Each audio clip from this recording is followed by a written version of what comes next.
Hello everyone and welcome to law life and wisdom, जहां हम discuss करते हैं लॉ की रीसेंट पोजीशंस, लेटेस्ट जजमेंट्स और ऐसी बहुत सारी बातें जो लॉयर्स, जजेस और लॉ स्टूडेंट्स सभी को पता होनी चाहिए। तो आज हम शुरुआत करने जा रहे हैं एक ऐसी सीरीज की जहां पर हम एक ही वीडियो में 10 से 15 जजमेंट्स के साथ डील करेंगे। यानी कि एक ही वीडियो में हम कवर करेंगे 10 से 15 जजमेंट्स जो कि जुडिशरी, एडीए और आने वाले सभी लॉ के एग्जाम्स के लिए इंपॉर्टेंट होने वाली हैं। तो आज हम डिस्कस करेंगे सुप्रीम कोर्ट और ऑनरेबल दिल्ली हाई कोर्ट की 10 इंपॉर्टेंट जजमेंट्स जो कि 2023 में ही डिलीवर की गई हैं। तो चलिए स्टार्ट करते हैं। सबसे पहली जजमेंट जिसके ऊपर हम बात करने वाले हैं वो है Mohammed Muslim versus state of NCT of Delhi. इस जजमेंट में ऑनरेबल सुप्रीम कोर्ट ने एनडीपीएस सेक्शन 37 को इंटरप्रेट करते हुए एक तरह से कहा कि अगर plain and literal interpretation of section 37 की जाए तो वहां पर बेल देना इम्पॉसिबल हो जाएगा। ऐसा इसलिए क्योंकि जब सेक्शन 37 में बेल देने की बात आती है तो एक जज को 2 ओपिनियन बनाने होते हैं, देने होते हैं। उनमें से पहला ये कि प्राइमा फेसाई केस बन रहा है और दूसरा ये कि अगर प्राइमा फेसाई केस नहीं बन रहा और अगर अक्यूज्ड को बेल दे दी जाए तो ये अक्यूज्ड किसी तरह का कोई और आगे क्राइम नहीं करेगा। लेकिन इतनी प्रीमेच्योर स्टेज में किसी भी जज के लिए ये बात लिखना बहुत डिफिकल्ट है। इसीलिए अगर प्लेन एंड लिटरल इंटरप्रिटेशन की जाए तो बेल देना बहुत ही ज्यादा मुश्किल हो जाता है, लगभग इम्पॉसिबल हो जाता है। इसीलिए सिर्फ प्राइमा फेसाई टेस्ट रखा जाए बेल देने के क्राइटेरिया के लिए। Mohammed Muslim versus state of NCT of Delhi. Next judgment जिसके ऊपर हम बात करने वाले हैं वो है Arup Bhoyan versus state of Assam 2023 supreme court. इस जजमेंट में ऑनरेबल सुप्रीम कोर्ट ने अपनी ही 3 पुरानी जजमेंट्स को ओवररूल किया, जिनमें से एक थी Arup Bhoyan versus state of Assam, Indira Das versus state of Assam और state of Kerala versus Raneef. जहां पर इन 3 जजमेंट्स में ये हेल्ड किया गया था एक प्रो लिबरल व्यू लेते हुए कि अनलॉफुल एक्टिविटीज प्रिवेंशन एक्ट और टाडा एक्ट में, टीएडीए एक्ट में किसी अनलॉफुल असेंबली का पार्ट होना, मेयर पार्ट होना ऑफेंस नहीं है अंटिल आप कोई एक्ट करो, कोई वायलेंट एक्ट करो इन्वॉल्व होकर। लेकिन अभी जो जजमेंट आई 2023 में Arup Bhoyan versus state of Assam 2023 supreme court, इसमें सुप्रीम कोर्ट ने कॉन्ट्ररी व्यू लिया और इंटरप्रेट करते हुए ये कहा कि अगर लेजिस्लेचर की इंटेंट को देखा जाए तो वहां पर mayor part of unlawful assembly होना एक ऑफेंस माना गया है। इसीलिए इन 3 जजमेंट्स को ओवररूल किया गया। और यूएपी और टीएडीए एक्ट में अगर आप अनलॉफुल असेंबली के मेयर पार्ट है बिना कोई ओवर्ट एक्ट किए तब भी उसे ऑफेंस माना जाएगा। नेक्स्ट जजमेंट जिसके ऊपर हम बात करने जा रहे हैं वो है राजेंद्र कुमार श्रीवास वर्सेस स्टेट। इस जजमेंट में ऑनरेबल सुप्रीम कोर्ट ने मध्य प्रदेश हाई कोर्ट को डायरेक्शंस देते हुए ये कहा कि जुडिशियल ऑफिसर्स के लिए जो लिमिटेड डिपार्टमेंटल कॉम्पिटिटिव एग्जामिनेशन रखा जाता है हायर जुडिशरी में एंट्री के लिए, उसमें सिर्फ 10% सीट्स ही जुडिशियल ऑफिसर्स के लिए रिजर्व की जाए और बाकी एलिवेशन के माध्यम से या फिर जो लॉयर्स हैं जो कि एडवोकेट्स हैं उनके लिए प्रिजर्व की जाए एडीजे के एंट्रेंस के लिए। और इस जजमेंट में रीआइटरेट की गई ऑल इंडिया जजेस association versus union of India की जजमेंट और ये कहा गया कि इस जजमेंट में जो भी डायरेक्शंस दी गई थी उन सब के साथ कंप्लाई किया जाए। नेक्स्ट जजमेंट है Athilakshmi versus state represented by drug inspector 2023 supreme court. इस जजमेंट में डॉक्टर्स के लिए एक प्रोटेक्शन की बात कही गई है। आमतौर पर ऐसा होता है कि घर में सर दर्द से लेकर पेट दर्द की सारी दवाइयां हम स्टोर करके रखते हैं अपने फर्स्ट एड बॉक्स में। लेकिन अगर डॉक्टर्स की बात की जाए तो डॉक्टर्स की तो घर पर भी कंसल्टेशंस चलती हैं।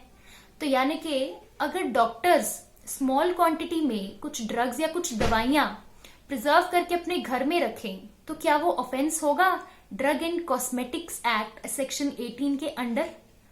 अथिलक्ष्मी वर्सेस स्टेट की जजमेंट में ऑनरेबल सुप्रीम कोर्ट ने क्लैरिफाई करते हुए ये कहा कि अगर कोई सर्टिफाइड मेडिकल प्रैक्टिशनर है और वो एक स्मॉल क्वांटिटी में नीड बेस्ड यानी कि जितनी उसे जरूरत है उस हिसाब से मेडिसिन स्टोर करके रखता है तो ये किसी तरह का ऑफेंस नहीं माना जाएगा। नेक्स्ट जजमेंट जो हम डिस्कस करेंगे वो है state of Uttarakhand versus Umesh Kumar Sharma.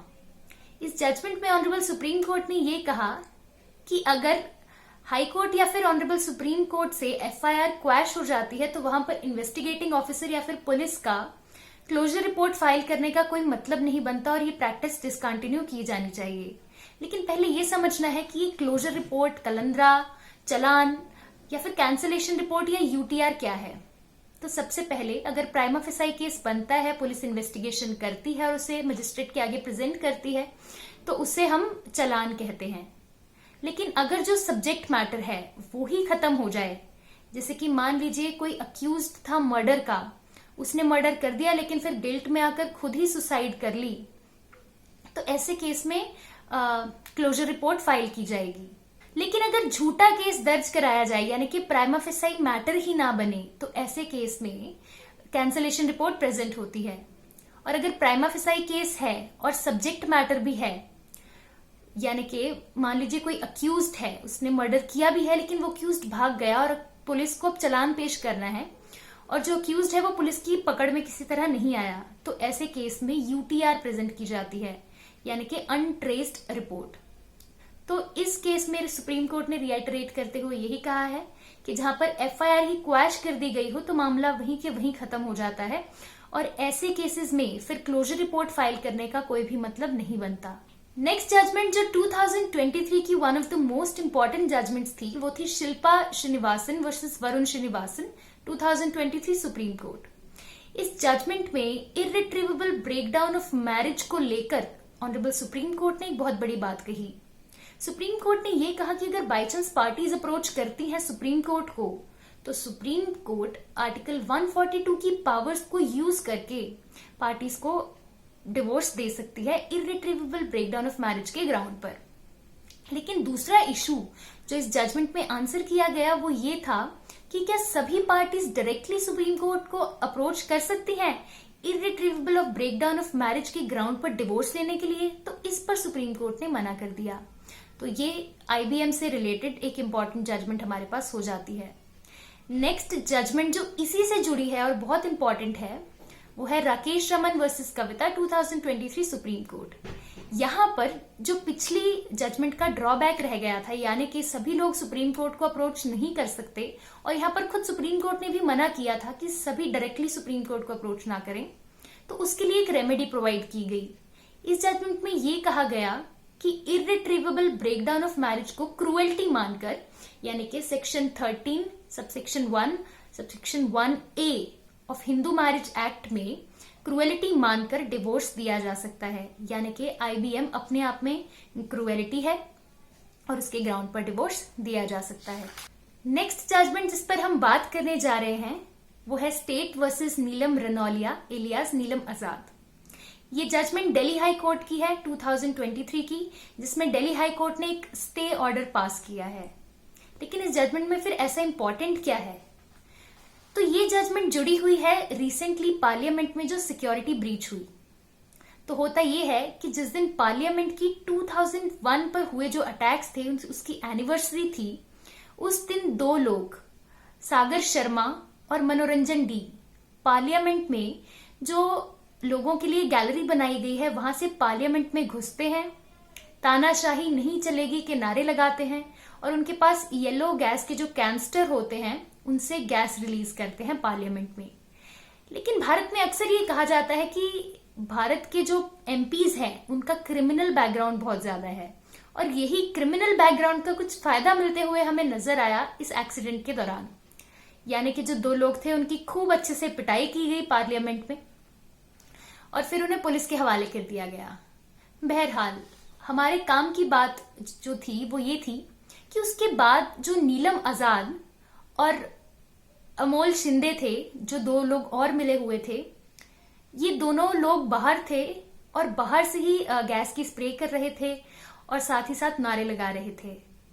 अब जब इन लोगों को पुलिस के हवाले किया गया और ये बात कोर्ट तक आई, तो कोर्ट में जब अक्यूज्ड जो पर्सन्स थे, इन लोगों ने जब एफआईआर की कॉपी मांगी तो जो ट्रायल कोर्ट था यानी कि यूएपीए में जो ट्रायल कोर्ट होता है वो डिस्ट्रिक्ट एंड सेशंस कोर्ट होता है। तो डिस्ट्रिक्ट एंड सेशंस कोर्ट ने दिल्ली पुलिस को ये ऑर्डर दे दिया कि अक्यूज्ड पर्सन्स को एफआईआर की कॉपी प्रोवाइड की जाए। हालांकि सुप्रीम कोर्ट की गाइडलाइंस थी कि जो सेंसिटिव मैटर्स होंगे या जो बहुत सीरियस मैटर्स होंगे उनमें अक्यूज्ड एफआईआर की copy as a matter of right नहीं मांग सकता। लेकिन यहाँ पर डिस्ट्रिक्ट एंड सेशंस कोर्ट ने इन गाइडलाइंस को एक तरह से अनदेखा कर दिया और दिल्ली पुलिस को ऑर्डर दे दिया कि वो डायरेक्शन दे दी एक तरह से कि वो अक्यूज्ड पर्सन को एफआईआर की कॉपी प्रोवाइड कराएं। अब जब ये बात दिल्ली हाई कोर्ट पहुंची तो दिल्ली हाई कोर्ट ने स्टे ऑर्डर दिया इस बात पर और ये कंफर्म किया कि अक्यूज्ड ऐसे केसेस में FIR as a copy of right नहीं मांग सकता। एफआईआर की कॉपी एज ए राइट उनको नहीं दी जा सकती। अक्यूज्ड पर्सन यानी कि जो नीलम आजाद और बाकी के लोग हैं उनको पहले कमिश्नर ऑफ पुलिस के पास जाना पड़ेगा और फिर कमेटी ये डिसाइड करेगी कि उनको एफआईआर की कॉपी दी जानी है या फिर नहीं। तो यहाँ पर ये एक इम्पॉर्टेंट पॉइंट है। गाइडलाइन कौन सी जजमेंट में दी गई थी हमें लिखकर बताइए कमेंट सेक्शन में। नेक्स्ट जजमेंट जो हम डिस्कस करेंगे वो है मोहम्मद अशफाक आलम वर्सेस स्टेट। इस जजमेंट में ऑनरेबल सुप्रीम कोर्ट ने अरिनेश की गाइडलाइंस को रिएटरेट किया और ये कहा कि जो मैट्रिमोनियल ऑफेंसेस हैं और आईपीसी के जो ऑफेंसेस हैं, स्पेशल एक्ट के ऑफेंसेस नहीं, सिर्फ आईपीसी और मैट्रिमोनियल जो ऑफेंसेस हैं उनमें किसी भी पर्सन को अरेस्ट करने से पहले उन्हें जो गिरफ्तार तसव्वुर होता है या जिसे हम नोटिस ऑफ अपीयरेंस कहते हैं वो दिया जाए। उन्हें इज्जतदार तरीके से पहले बुलाया जाए कि जनाब हमें आपसे ये इन्फॉर्मेशन चाहिए। लेकिन अगर अक्यूज्ड पर्सन इवेड करता है, भागने की कोशिश करता है, तब उसे अरेस्ट किया जाए और साथ ही साथ रीजन रिकॉर्ड किए जाएं कि किन हालात में आपको अरेस्ट करना पड़ा है। और साथ ही साथ अरिनेश की गाइडलाइन के हिसाब से एक प्रॉपर चेकलिस्ट बनती है कि आपको किन किन कंडीशंस में और किन किन कारणों से अक्यूज्ड पर्सन को अरेस्ट करना पड़ा है, क्योंकि अरेस्ट से जो रेपुटेशन होती है उस पर एक बहुत बड़ा ब्लॉट आ जाता है। बाद में ऑनरेबल अक्विटल भी हो तब भी या बेल भी मिल जाए तब भी उस चीज की भरपाई नहीं की जा सकती। इसीलिए इन सभी गाइडलाइंस को रिएटरेट किया गया। लेकिन इन सभी चीजों की लगातार ब्रीच देखते हुए मोहम्मद अशफाक आलम में ऑनरेबल सुप्रीम कोर्ट ने दोबारा से अरिनेश की गाइडलाइंस को रिएटरेट किया और ये भी कहा कि सभी स्टेट्स के जो चीफ ऑफ पुलिस हैं और हाई कोर्ट्स हैं वो एक सर्कुलर जारी करें सभी जजेस और पुलिस ऑफिसर्स को इन सारी गाइडलाइंस से रिलेटेड, जिससे कि अरिनेश की गाइडलाइंस को प्रॉपरली फॉलो किया जा सके और लॉ एंड ऑर्डर को बरकरार रखा जा सके। आज की लास्ट जजमेंट जो हम डिस्कस करने जा रहे हैं वो है Pranay Gowda versus state of Karnataka. एक इलस्ट्रेशन में कंसीडर कीजिए कि एक हस्बैंड और वाइफ हैं। हस्बैंड अपनी वाइफ को पसंद नहीं करता और उसे बहुत ज्यादा टॉर्चर करता है। अब वाइफ तंग आके सुसाइड कर लेती है और सुसाइड नोट में ये लिख के जाती है कि वो अपने हस्बैंड से तंग आ चुकी है। अब जब बात कोर्ट में जाती है तो हस्बैंड पर 498A और 304B के चार्जेस लगते हैं। लेकिन जब कोर्ट में इन्वेस्टिगेशन होती है, इंक्वायरी और ट्रायल वगैरह सब कुछ चलता है, तो वहां पर डाउरी डेथ के कोई साइन नहीं मिलते, यानी कि डाउरी से जुड़ा कोई भी कनेक्शन सामने नहीं आता। तो ऐसे केस में 304B में तो अक्विटल हो जाएगी, लेकिन क्या एविडेंसेस तो वही है हमारे पास, तो क्या इन्हीं एविडेंसेस के बेस पर 498A में भी अक्विटल हो जाएगा? इसे आंसर करते हुए ऑनरेबल सुप्रीम कोर्ट ने यह कहा कि नहीं, ऐसा नहीं किया जा सकता। 498A का एम्बिट बहुत ज्यादा वाइड है। 498A के अंदर सिर्फ मेंटल क्रुएलिटी भी शामिल है, यानी कि अगर सिर्फ मेंटल क्रुएलिटी हो तब भी 498A में कन्विक्शन होगी।